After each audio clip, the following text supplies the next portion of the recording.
Hello and welcome back to English Today for some more English.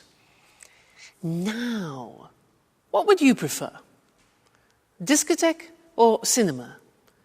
Dancing or a film? Well, we're going to look at comparatives now. I have to buy a camera and I need to choose one. I have to make a choice, so I have to compare two different types. Here I have two types. Look, this one here and this one here. Now they're quite different.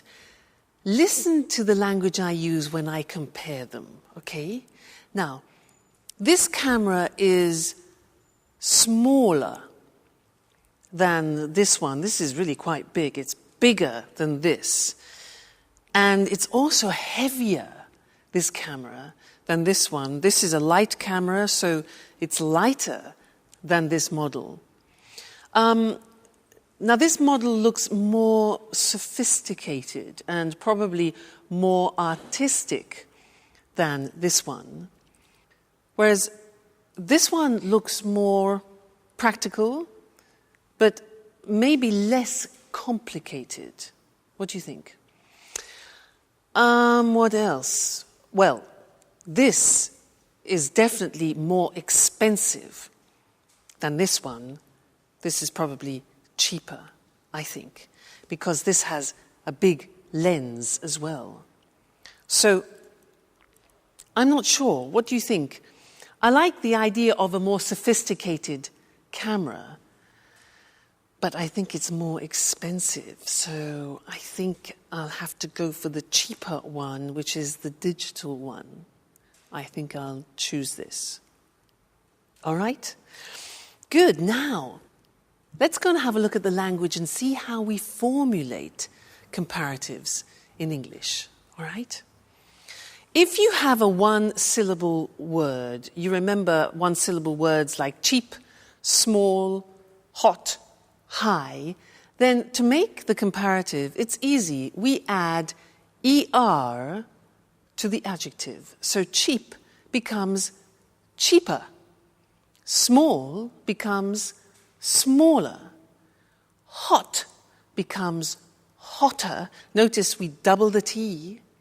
High becomes higher. So some examples are the new model is lighter than the old model, or London is safer than New York.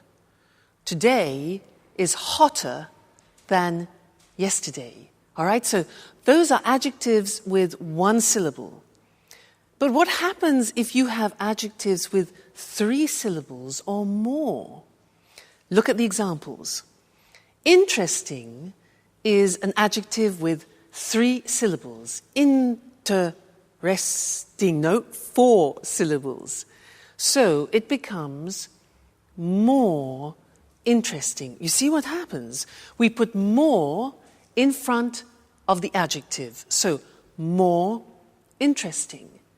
Difficult. How many syllables? Difficult, difficult. Okay, so it becomes more difficult. Therefore, the example we have next is the new model is more practical. Or London is more expensive than Madrid, for example. This test is more difficult than the last test. So you see, how we formulate the comparative depends on the adjective that we use. If it's a one-syllable adjective, we add ER, cheap, cheaper. If it's 3 syllables or more, we add more in front of the adjective, like more difficult. Okay? Now, we are going to go back to that slide where the girls are getting ready to go dancing. They use a lot of comparatives in the conversation. Listen carefully and try and recognize them. Okay? Great. See you next time. Bye.